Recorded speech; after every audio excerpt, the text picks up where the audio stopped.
Here are 7 reasons why I think you should consider giving up TikTok, and definitely encouraging young people to give up TikTok as well. The Wall Street Journal had an article called TikTok Brain Explained: Why Some Kids Seem Hooked on Social Media Feeds. So what I did was I took some of my sort of my interest in social media etiquette and this technology etiquette, and I used that as I was reading this paper and tried to bring out about 7 things that we should keep in mind when we're looking at social media and some of these tools. This paper, or this article from the Wall Street Journal, does reference a research paper that talks about some of the technical details in terms of an MRI scan that is done to look at the addiction center of the brain when people are engaging with some of these devices.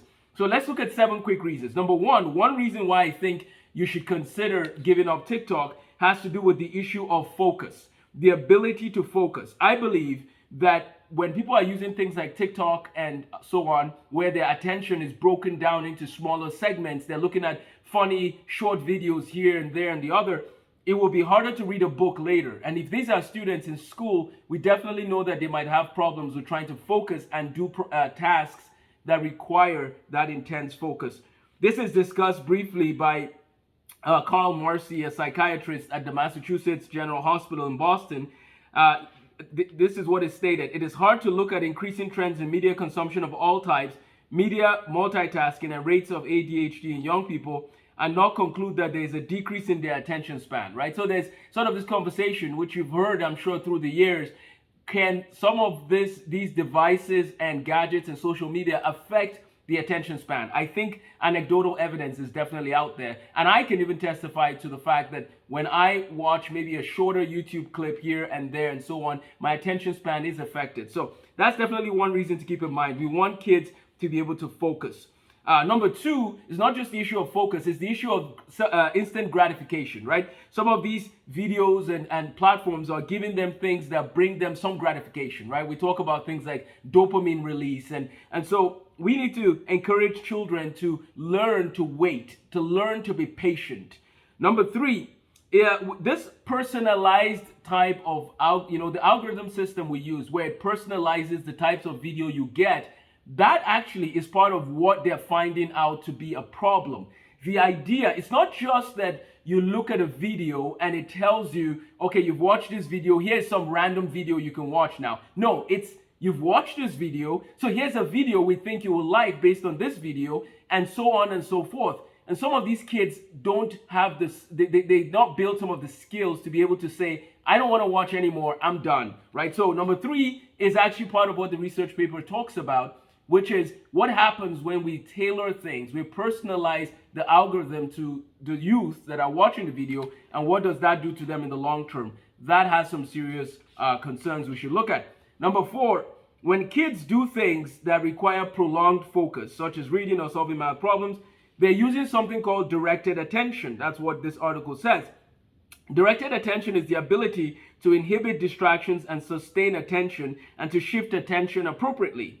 It requires higher order skills like planning and prioritization, which leads to this point. What do we do when the people that are using these devices, some of these children, have not learned the skills, have not learned how to prioritize and how to plan properly? Well, now they're spending periods of time on this device. They're not putting things in right perspective and priority, and they fall behind in school, they fall behind in other areas of life. So it's important that we recognize that they need to be learning how to direct their attention to the right thing at the right time.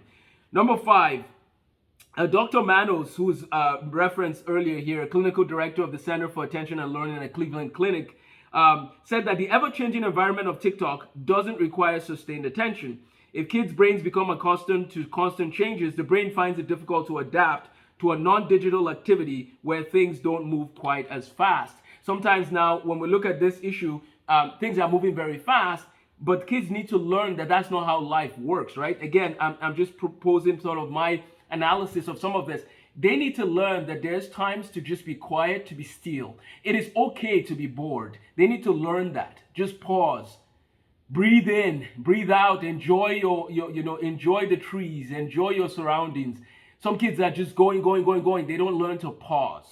And there's nothing wrong with putting away that device for a period of time, whether it's for an hour, whether it's for, now definitely when they're doing homework, as an educator, I can tell you that when they're doing homework, we want to encourage them to focus, right? Put away the distractions. Tell your friends, I am working on what I need to do. So put away the distractions and focus on what you need to do. Now notice that the phone that can be a tool becomes a distraction when it's removing the time you should be focusing on what you need to do.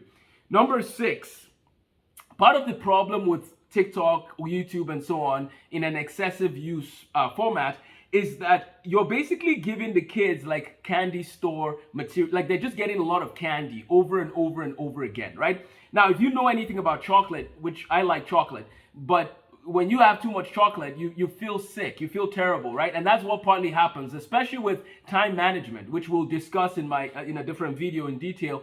But when you are spending a lot of time on TikTok and Instagram and social media and so on and so forth, then you've used up the time you should have used for school, and now it's time to do stuff for school, and you feel like you failed or you're behind. So now it dominoes into another problem, feeling like you failed, and now you need momentum to get going again. So we need to encourage young people, and we need to be careful in how we engage with the devices that take away our time from that which we need to be doing, so we don't get into a cycle of feeling like we failed. And finally, and I have one more dimension I'm going to add on this, but what is interesting is there's a lot of studies that are happening with regards to this social media, and the article talks about researchers are beginning to conduct long-term studies on digital media's effect on the kids' brains. They said that the NIH is funding a study of nearly 12,000 adolescents as they grow into adulthood to examine the impact that many childhood experiences from social media to smoking have on cognitive development. But here's the thing, you don't have to wait for the results. We already know that this is not going to be good. Spending excessive time on something that gives you instant gratification without focusing on things you need to be doing, prioritizing properly and so on, we know that's not going to end well. So I would encourage us to move away from just waiting for the results of the experiment and actually get into work in helping people flourish as we were created to exist. We were created for relationships, and if we are spending a lot of time on virtual relationships, then we won't get those deep relationships that we really need. Okay, so what can we do? Let's talk about some solutions. Number 1, they talk about swapping screen time for real time. I tell people that if you ever have an opportunity to be with people in person, always take that over any sort of virtual or online world relationships. So try to make the most of in-person interactions. That's number 1. Number 2, we definitely have to practice restraint, right?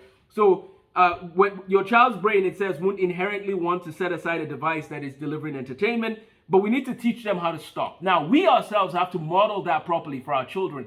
They should not see us on our phones and so on all the time, and then we tell them they shouldn't be on theirs all the time, right? So I need to be careful with that, and maybe make it a habit of reading a book. They watch me and see me, I'm reading a book here and there and so on. So let's show them examples by how we also interact with technology. If people are going to use technology, I highly recommend having limits, and setting boundaries. Again, I personally think that things like TikTok are not even part of what kids should be like interacting with. But again, that is something that parents have to decide for their own kids. There's so many reasons why I don't think TikTok is good for children, but we can talk about this more and more. I plan to put some of these in my technology etiquette course.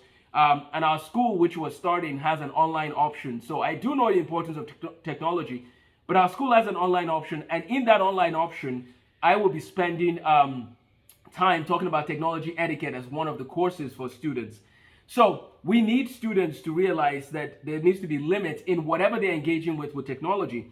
And lastly, one of the other things that is important here is that the sleep quality of a child is important. Children need to get good sleep. And so none of these devices should affect their sleep, but we know that they are affecting their sleep. We know that social media can affect their sleep. Children may be interacting with social media all the way to 9, 10 p.m. at night. We definitely need to put a hard stop as to when they're done with using technology for the day. And then we need to encourage them to make sure they cherish getting good sleep so they can wake up nourished and they can have a plan for the day. What is your plan for the day? What are the things you have to accomplish? And even on days like Saturdays where there's no school, generally, we need to encourage students to make sure they make a good plan for being productive, serving in their communities, helping others, being a blessing to others, and so on. But I'm going to talk about one last thing here about social media when it comes to how it's used, and that is the spiritual dimension. We need to be careful on the spiritual dimension because some of these tools will remove our time from reading the Bible, from studying truth, from reading good books. And we need to recognize that some of them have material that actually are not healthy for the mind. Sometimes there's things that are put out on social media that are not healthy for anyone to see. And so we need to be careful and remember the spiritual dimension of all of this too. We need to live lives of purpose. And that's part of why I'm making this video, because I want to remind young people and everyone to live lives of purpose, lives that have meaning. No matter what is created or invented in our day and time, it should never substitute for the purpose for which we were made. You and I were made for a purpose. Let us seek to live and flourish for the reason that we were made. So, I've addressed social media etiquette. I've addressed some of the things that are important as far as self-control and putting limits. We need to have purpose to guide our lives. And our schools need to be careful. They need to do their part in teaching students to be careful with social media. Now, I didn't even get into issues of bullying and some of the things that happen on social media, but that's something we can discuss in another video. Now, you tell me what you think. Do you think that TikTok is beneficial in any way? Is there any reason that we should even be using it? What is the point? Can we go back and maybe go back to encouraging people to watch longer videos and focus rather than watching 25 videos in 1 hour and just being entertained and not focusing?